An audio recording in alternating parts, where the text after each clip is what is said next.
Hi, this is Angela G. from No Longer Lukewarm for Red Hot Christians and Wannabes. These videos are for those of you who like to listen where you may be doing something else. For those of you who like to read my blogs, you can find that link in the description box below. So this one is called Set Your Affection on Things Above, an Analogy.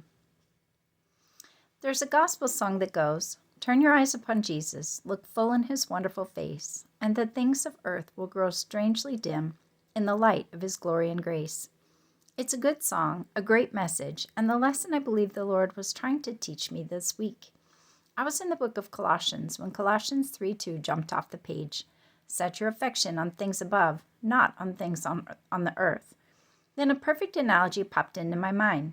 Search and rescue dogs are trained to stay on mission and ignore distractions with a key directive from their masters. As Christians, a command is the exact advice we need to do the same. Search and rescue dogs are on a mission. Dogs are amazing. Their powerful noses and loving, eager-to-please personalities make them the perfect choice to assist people in emergency situations. They help with locating victims during earthquakes and other natural disasters, and they can sniff out missing persons. Those chosen for this very important job have a special set of skills and must be trained to stay hyper-focused on the task.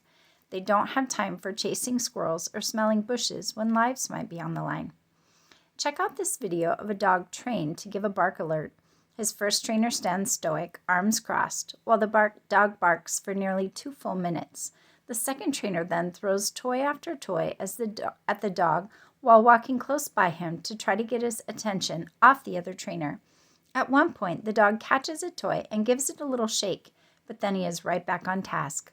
Ultimately, not one of the distractions can get this dog's focus off the first trainer and the reward the dog knows is coming if he can just persevere. Finally, the first trainer relents, uncrosses her arms, and gives the dog his prize, a red toy. The dog joyfully shakes the toy in its mouth while receiving lots of love and pets from the first trainer, and I'll put that video below. Pretty impressive, right? Trained to avoid distractions. So how are they trained to do this? One method that dog trainers suggest is the watch me method. Dogs are given a command such as sit while a toy is nearby.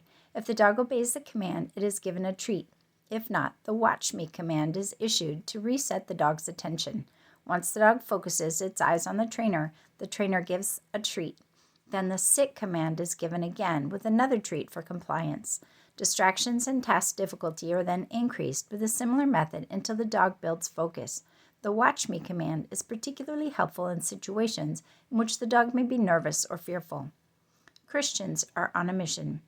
Search and rescue dogs are carefully chosen and trained to do a job. In the same way, Christians have also been chosen and equipped for the mission the Lord has for each of us.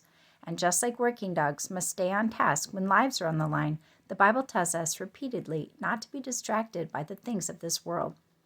When I look at the video of the trainer throwing toy after toy at or near the dog, it reminds me a lot of my life sometimes. I'm just barking and barking, doing my best to accomplish the things the Lord has called me to do, and here come the distractions flying by. There are fun distractions like doing things I like to do, taking time to relax, or scrolling on my phone. Then there are more serious and pressing distractions like responsibilities with work or things that need to be done for the holidays. And right in the middle of it all, I feel that little pull and the reset command. Watch me. That's when the Lord wants me to stop what I'm doing and come away with him to a quiet place. Sometimes it's because I've become nervous or fearful. Usually it's because my priorities need a little readjusting. I have let the flying toys take my interest a little too long and forgotten the ultimate eternal prize yet to be given. Now, that's not to say we aren't allowed to enjoy relaxing times or do the things we like to do or feel need to be done. What it means is that we should always be aware of our ultimate mission in this life. We should be listening carefully for our Master's commands. Bible verses about avoiding distractions. Seek God's kingdom first, Matthew 6:33. Be spiritually minded and not carnally minded, Romans 8, verses 6-8.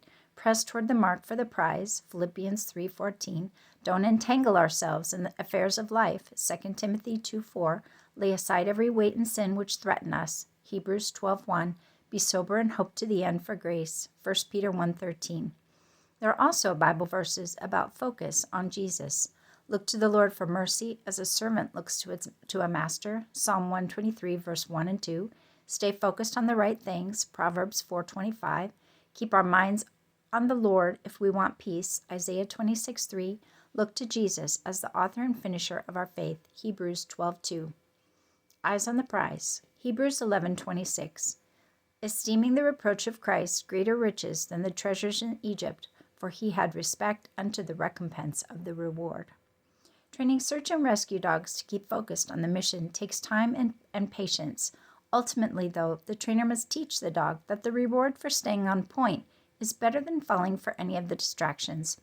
Just like the dog didn't waver from its mission until the first trainer produced the desired red toy, Christians must always live with eternity in mind.